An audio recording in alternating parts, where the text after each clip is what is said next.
Bismillahirrahmanirrahim. Assalamualaikum warahmatullahi wabarakatuh. Pada pertemuan kali ini kita akan membahas mengenai di materi statistik ya. Kalau sebelumnya kita telah mempelajari tentang dispersi atau ukuran penyebaran data, pada perkuliahan kali ini kita akan membahas tentang skewness dan kurtosis gitu ya. Nah, kemarin kita sudah membahas tentang ukuran penyebaran data atau dispersi. Kali ini kita akan membahas kemiringan atau skewness dan keruncingan atau kurtosis ya. Dari distribusi data ya, dari data yang terdistribusi. Nah, dispersi data. Nah, sebelumnya kita akan mengulas sedikit ya. Itu adalah metode untuk menggambarkan bagaimana suatu kelompok data menyebar terhadap pusat data. Selanjutnya, pentingnya mempelajari dispersi data didasarkan pada dua pertimbangan ya. Nah, yang pertama, pusat data atau rata-rata, median, dan modus hanya memberi informasi yang sangat terbatas. Terus yang kedua, dispersi data sangat penting untuk membandingkan penyebaran dua distribusi data atau lebih. Dan definisinya yaitu ukuran penyebaran suatu kelompok data terhadap pusat data disebut dispersi atau variasi atau keragaman data. Nah, di sini beberapa jenis ukuran dispersi data seperti yang saya jelaskan sebelumnya, yaitu ada jangkauan atau range, terus yang kedua simpangan rata-rata atau mean deviation, yang ketiga variasi atau variance, yang keempat standar deviasi atau standard deviation, jangkauan kuartil dan jangkauan persentil 10 sampai 90, koefisien variasi dan nilai baku atau simpangan baku ya. Nah, selanjutnya variansi atau standar deviasi dengan kode U.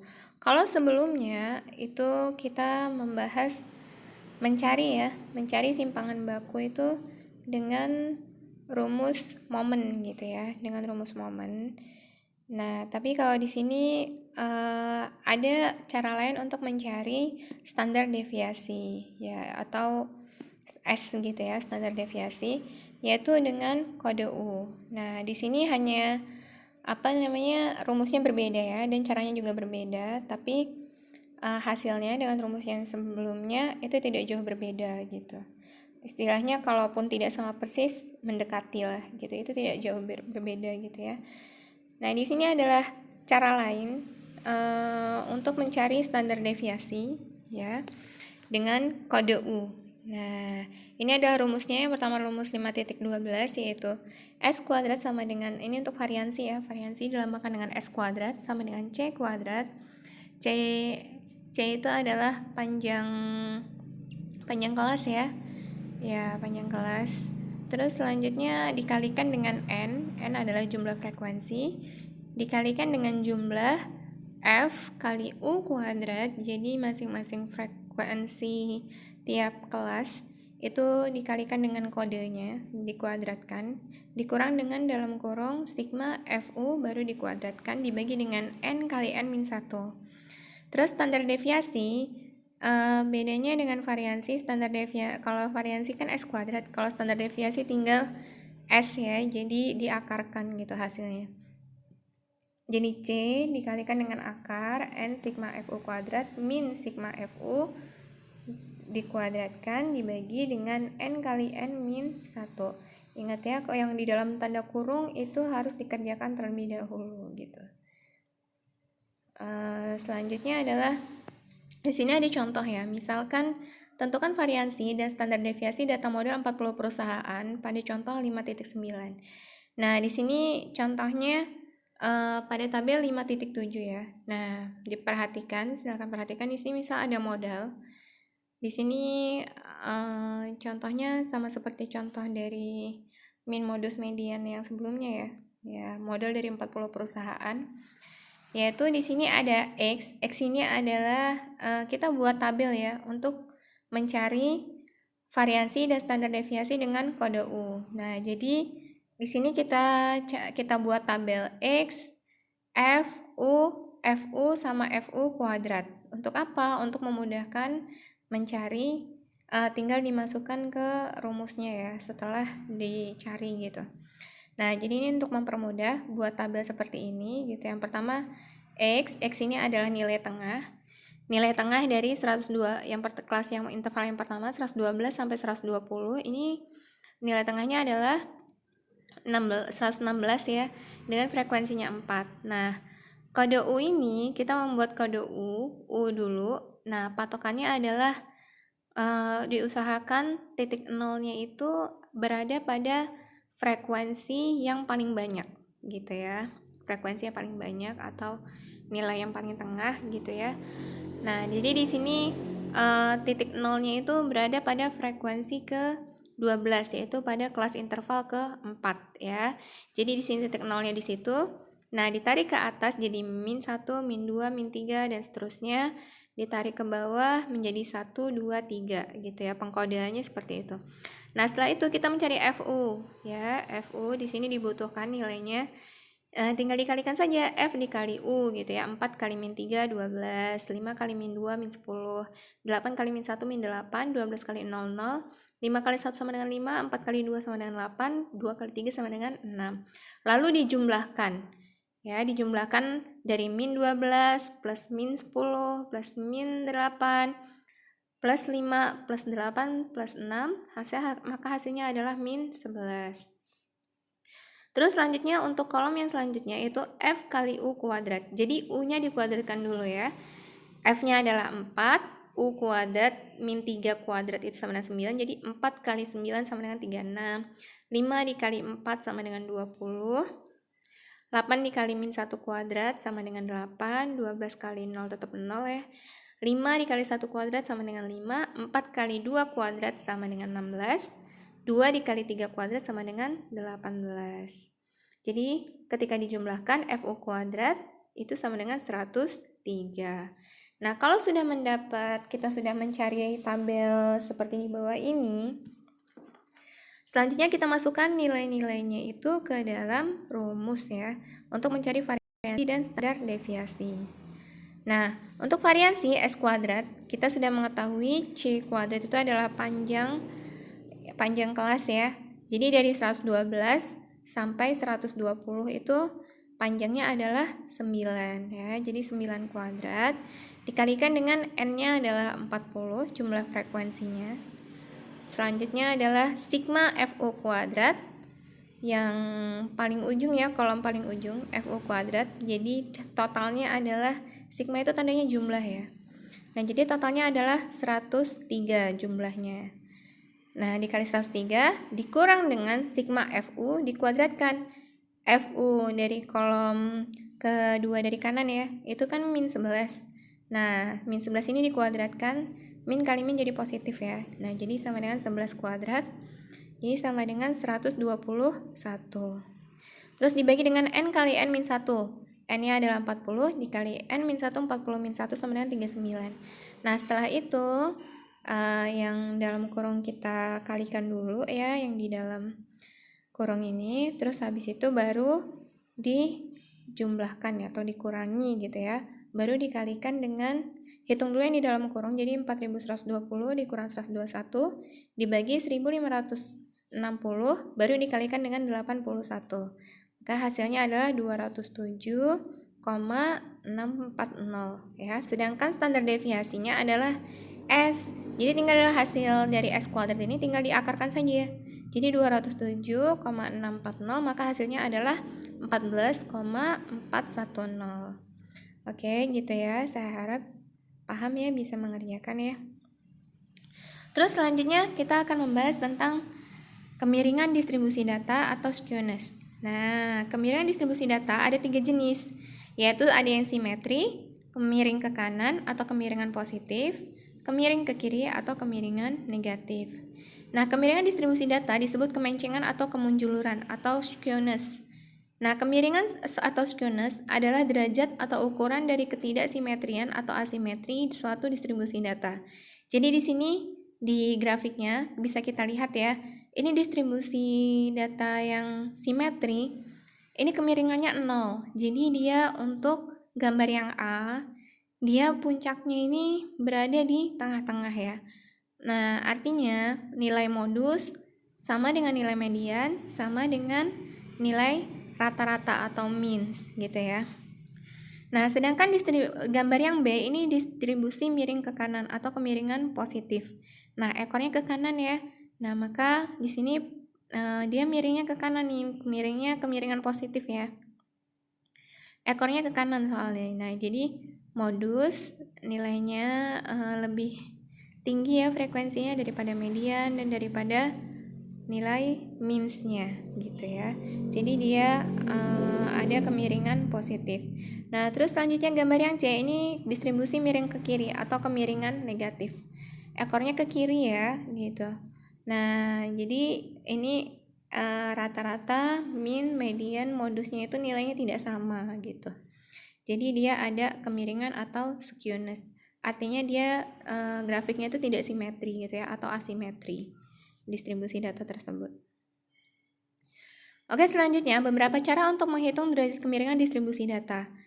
Jadi untuk menghitung distribusi data ya, menghitung derajat kemiringan suatu distribusi data itu ada beberapa cara. Cara yang pertama yaitu rumus Pearson. Ya, menurut rumus Pearson, derajat kemiringan atau alfa dihitung dengan rumus berikut ini. Jadi alfa sama dengan X bar atau means atau rata-rata ya, dikurang dengan modus dibagi dengan simpangan baku. Atau alfa sama dengan 3 dikali means atau X bar ya di situ, mean median dibagi dengan simpangan baku. Nah, hasilnya kita cari dulu, kalau ingin mencari dengan rumus Pearson, kita cari dulu berapa nilai means-nya, modus, dan simpangan baku atau nilai mediannya juga. Dan baru dibagi simpangan baku ya. Nah, di mana alfa ini adalah derajat kemiringan Pearson. Nah, selanjutnya rumus ini dapat dipakai untuk data tidak berkelompok maupun data berkelompok dengan aturan sebagai berikut. Bila alfa sama dengan 0, distribusi data artinya simetri. Bila alfa sama dengan negatif, distribusi data miring ke kiri. Bila alfa positif, distribusi data miring ke kanan. Nah, semakin besar alfa, distribusi data akan semakin miring atau semakin tidak simetri. Seperti itu ya. Jadi kalau alfanya nilainya 0, maka dia datanya itu simetri. Atau dia pada grafiknya itu dia puncaknya berada di tengah gitu, tidak miring ke kiri atau ke kanan gitu ya. Nah, ini contoh soalnya. Berikut adalah data nilai ujian statistik dari 40 orang mahasiswa sebuah universitas. Ini ada nilai ujiannya sekian dari 31 sampai 100 ya. Dengan frekuensi, banyaknya frekuensi adalah 40. Nah, jadi yang dapat nilai 31 sampai 40 yaitu ada 4 orang gitu ya. Sedangkan yang dapat nilai 91 sampai 100 itu hanya 2 orang. Yang paling banyak dapat nilai 71 sampai 80 yaitu 11 orang. Nah, tentukan skewness dan ujilah arah kemencengannya atau gunakan kedua rumus tersebut. Kedua rumus ini ya, rumus Pearson ini yang alfa sama dengan pakai modus atau pakai median. Nah, dan gambarlah kurvanya. Nah, di sini kita bisa nyari. Kita bisa cari rata-rata. Pertama kita cari X barnya dulu atau rata-ratanya ya. Nah, di sini kita gunakan mencari rata-ratanya. Nah, kalian bisa mencari rata-rata dengan rumus yang sebelumnya ya. Itu bisa, atau dengan menggunakan kode U di sini. Di sini cara mencarinya semuanya untuk skewness dan kurtosis. Contohnya dengan kode U ya. Karena lebih mudah gitu sepertinya.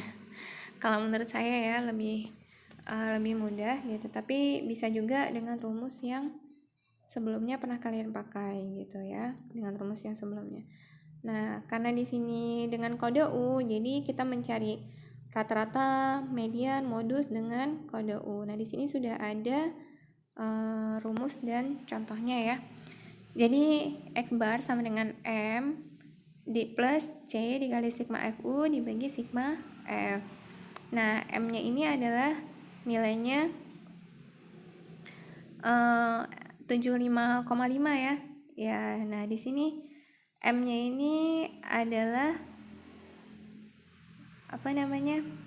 nilai dari frekuensi yang banyaknya frekuensi yang ke-11 ya. Ya, jadi 75,5. Yang ke-11 yaitu 75,5 ditambah dengan C. C adalah panjang kelas, yaitu dari 31 sampai 40, nilainya adalah 10. Dikalikan dengan sigma FU. Nah, di sini kita sudah mengkode, sudah buat tabel dulu. Pertama kalian buat tabel seperti ini, jadi tabel X sama dengan nilai tengah, tabel kolom F, U, nilai terus U kuadrat, FU, baru FU kuadrat. Gitu ya, karena nilai-nilai ini akan digunakan untuk perhitungan. Nah, seterusnya kita U ini menentukan dari frekuensi yang paling banyak, titik itu kodenya mulai dari titik nolnya dengan frekuensi yang paling banyak ya, yaitu pada frekuensi dengan banyak frekuensi yang 11 gitu ya. Nah, gitu. Nah, terus habis itu di sini M-nya adalah 75,5 ditambahkan dengan C adalah panjang kelas ya, yaitu 10 dikalikan dengan sigma FU.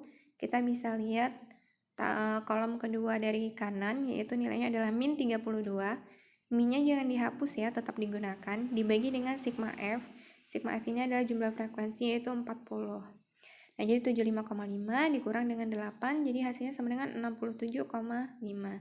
Selanjutnya, kita akan mencari S ya, mencari S-nya atau simpangan bakunya, yaitu C dikali sigma FU kuadrat min E per N dikurang dengan dalam kurung sigma FU per N dikuadratkan. Atau kita bisa menggunakan rumus yang sebelumnya tadi.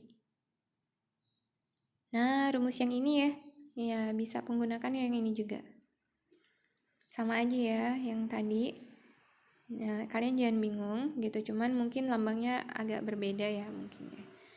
Nah, jadi C dikali akar sigma FU kuadrat per N dikurang dalam kurung sigma FU bagi N baru dikuadratkan.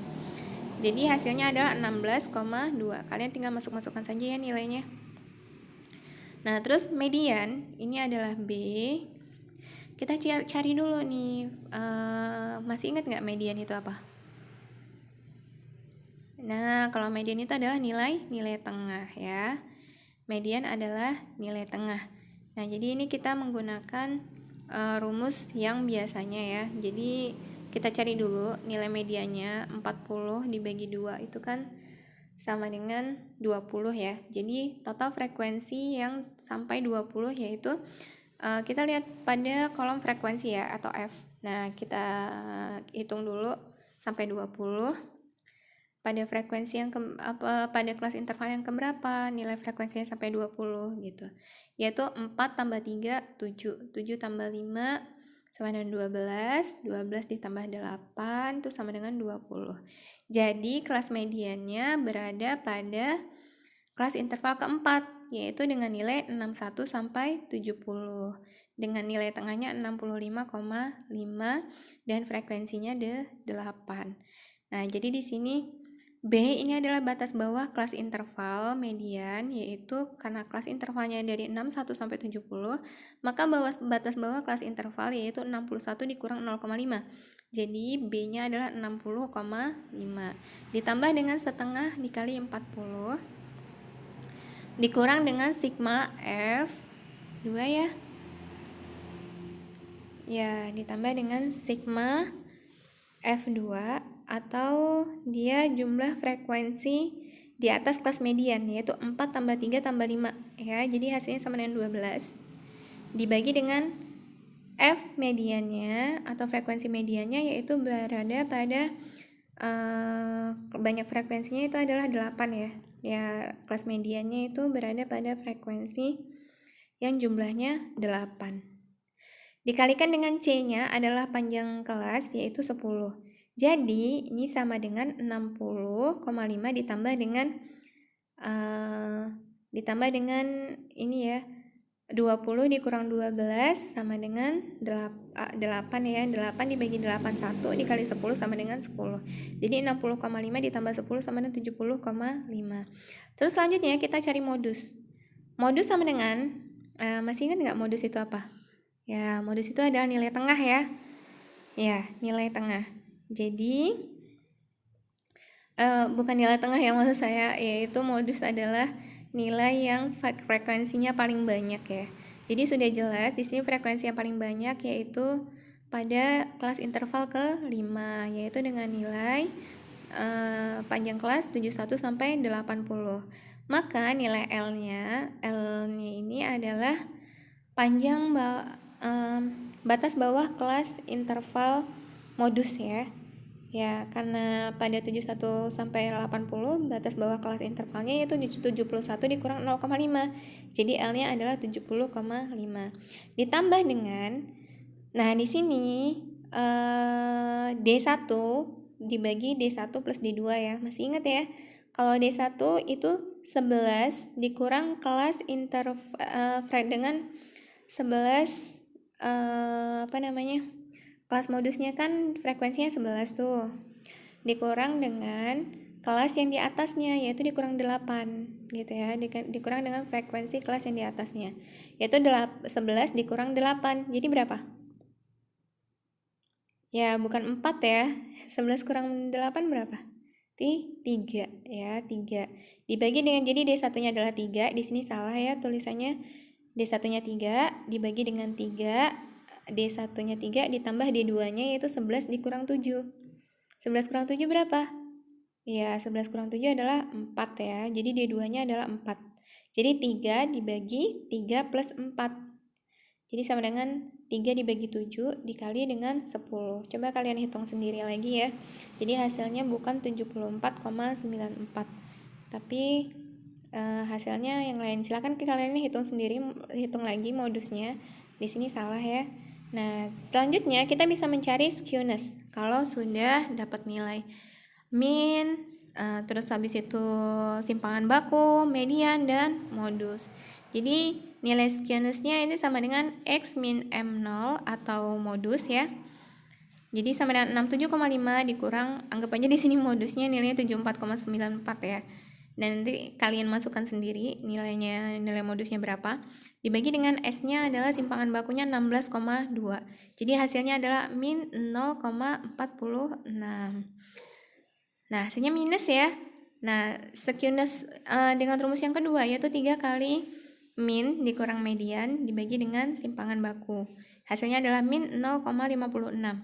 Karena skewness-nya negatif, baik rumus yang menggunakan modus ataupun menggunakan median, maka kurvanya menceng ke kiri atau kemencengan negatif. Kesimpulannya gitu ya. Di sini kita akan lihat grafiknya. Di sini kurva, gambar kurvanya ya. Nah, untuk sumbu X ini adalah nilai tengahnya ya. Nilai tengah atau X-nya ini dari kolom kedua dari kiri ya, yaitu kolom X yaitu 35,5. Nah, ini adalah untuk sumbu X-nya. Nah, yang ke atas Y-nya ini adalah frekuensi ya, frekuensinya. Nah, jadi kalian buat sumbu X ini ada nilai tengah, sedangkan Y adalah frekuensinya. Maka tergambar nih, bener nggak sih dari hasil perhitungan itu skewness-nya kan negatif nih, atau dia menceng ke kiri atau kemencengan negatif. Nah, setelah digambar kurvanya ternyata benar ya, dia mencengnya ke kiri atau ekornya tuh ke kiri gitu, makanya dia kemencengannya negatif gitu ya. Ini kurva menceng ke kiri bagi nilai ujian statistik 40 mahasiswa. Terus cara yang kedua yaitu ada rumus momen. Dalam kebanyakan aplikasi teknik, suatu ukuran kemencengan yang paling banyak digunakan adalah menggunakan momen simpangan terhadap min ketiga dalam bentuk tak berdimensi yang dinyatakan sebagai koefisien momen kemencengan atau derajat kemiringan. Untuk data tidak berkelompok, tadi kan cara pertama rumus Pearson. Nah, ini rumus momen, yaitu kita menggunakan rumus momen dengan alfa 3 ya. Ya, alfa 3 sama dengan sigma dikali X min X bar ini adalah rata-rata dalam kurung dipangkatkan 3 ya. Ya, jadi dipangkatin X-nya adalah nilai tengah ya, dikurang dengan nilai rata-rata atau min. Nah, baru dia dipangkatin 3, baru dijumlahkan. Nanti kita buat tabelnya, dibagi dengan N-nya adalah jumlah frekuensi dikali S pangkat 3 ya. Jadi simpangan baku dipangkatkan dengan 3. Nah, untuk data berkelompok kita menggunakan alfa 3 sama dengan sigma F dikali X min X bar pangkat 3 dibagi dengan alfa kali S pangkat 3 gitu ya. Nah, khusus data berkelompok dari tabel distribusi, alfa 3 dapat dihitung dengan cara transformasi atau kode U juga. Nah, di sini bisa kalian lihat rumusnya ya. Jadi kalian silahkan bikin tabel gitu ya, bikin tabel seperti tadi. Kalau tadi cuma sampai FU kuadrat, kalian bikin tabel tambahkan satu lagi yaitu FU pangkat 3 gitu ya. Jadi U-nya dipangkatkan dengan 3. Bila alfa 3 sama dengan 0, maka distribusi data simetri. Bila alfa 3 kurang dari 0, distribusi data miring ke kiri. Jika alfa 3 lebih dari 0, distribusi data miring ke kanan. Oke, ini rumusnya ya. Nah, cara ketiga yaitu dengan menggunakan rumus Bowley. Menurut Bowley, derajat kemiringan bisa ditentukan dengan memakai nilai kuartil bawah, tengah, dan atas. Atau kuartil 1, 2, 3 ya, seperti yang sudah dibahas sebelumnya gitu. Nah, jadi untuk rumus Bowley ini, kita tinggal cari kuartil 1, 2, 3, terus masukin deh ke rumus ini nih. Rumus yang pertama, SKB sama dengan dalam kurung Q3 min Q2 dikurang dengan Q2 min Q1 dibagi dengan Q3 min Q2 ditambah dengan Q2 min Q1. Atau kalau sudah dijabarkan menjadi Q3 min 2 Q2 plus Q1 per Q3 min Q1 gitu ya. Nah, ini adalah koefisien kemencengan Bowley. Q-nya adalah kuartil ya. Oke. Koefisien kemencengan Bowley sering juga disebut kuartil koefisien kemencengan. Apabila nilai SKB dihubungkan dengan keadaan kurva, maka didapatkan jika Q3 min Q2 lebih dari Q2 min Q1, maka distribusi menceng ke kanan atau kemencengan positif ya. Jika Q3 min Q2 kurang dari Q2 min Q1, maka distribusi akan menceng ke kiri atau menceng negatif. Jika SKB positif, berarti distribusi menceng ke kanan. Jika hasil SKB negatif, berarti distribusi menceng ke kiri. Nah, SKB sama dengan plus minus 0,1 menggambarkan distribusi yang tidak menceng berarti, dan SKB lebih dari 0,3 menggambarkan kurva yang mencengnya berarti gitu ya. Jadi kemencengannya itu punya arti sendiri gitu. Cara yang keempat yaitu rumus persentil. Jadi kalian tinggal cari persentil ke 90, 50, 10 gitu ya. Nanti tinggal kalian masukkan ke rumus ini gitu ya. Untuk mencari persentil kan sudah dibahas sebelumnya ya. Silahkan kalian buka kembali materinya. Nah, ini adalah koefisien kemencengan persentil. P ini adalah persentil ya. Selanjutnya ini adalah contoh. Diketahui data berat badan 100 mahasiswa satu perguruan tinggi adalah sebagai berikut. Tentukanlah derajat kemiringan dan jenisnya dari data tersebut ya. Nah, kalau ini dengan kode U ya, jadi sampai FU4 gitu. Nah, maka di sini kita menggunakan rumus momen nih. Nah, ini contoh menggunakan rumus momen ya.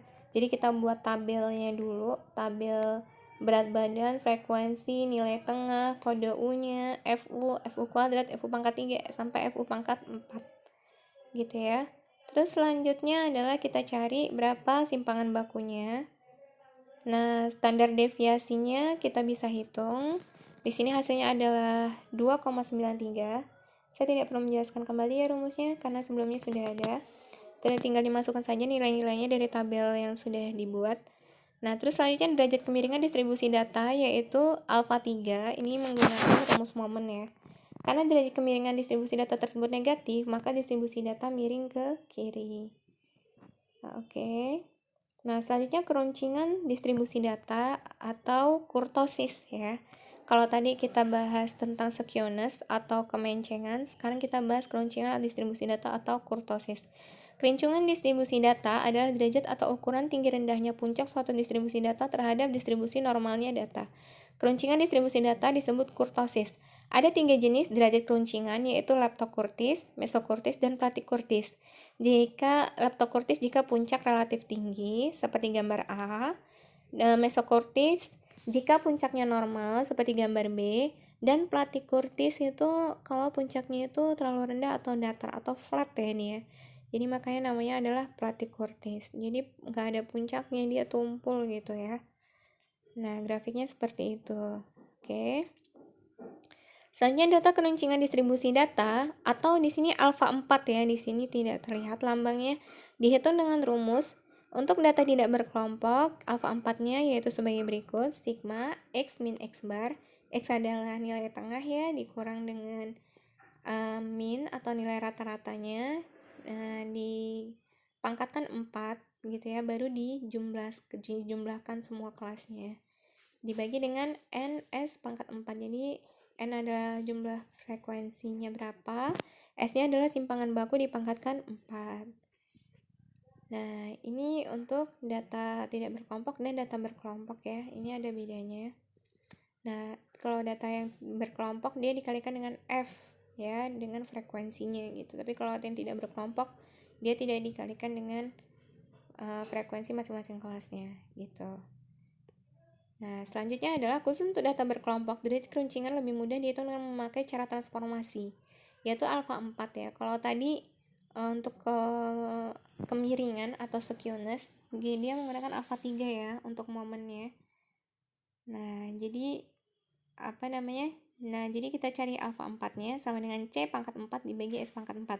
C-nya adalah panjang kelas ya. Panjang kelas dikali dipangkatkan 4 dibagi dengan simpangan baku pangkat 4. Dikalikan yang dalam kurung sigma FU pangkat 4 dibagi N min 4 kali sigma FU pangkat 3 bagi N. Untuk mempermudahnya kita buat tabelnya dulu ya. Jadi buat tabel sampai FU pangkat 4 gitu. Jadi untuk menghitung ini rumusnya kelihatan panjang banget, tapi kalau misalnya sudah dicari semua, itu tinggal dimasukkan saja nilai-nilainya baru dihitung. Gitu ya. Jika alfa 4 sama dengan 3, maka keruncingan distribusi data disebut mesokortis. Jika alfa 4 lebih dari 3, maka keruncingan distribusi data disebut leptokortis ya. Jika alfa 4 kurang dari 3, maka keruncingan distribusi data disebut platikortis. Jadi hasil dari perhitungan, jika alfa 4-nya sama dengan 3, maka keruncingan distribusi data disebut mesokortis.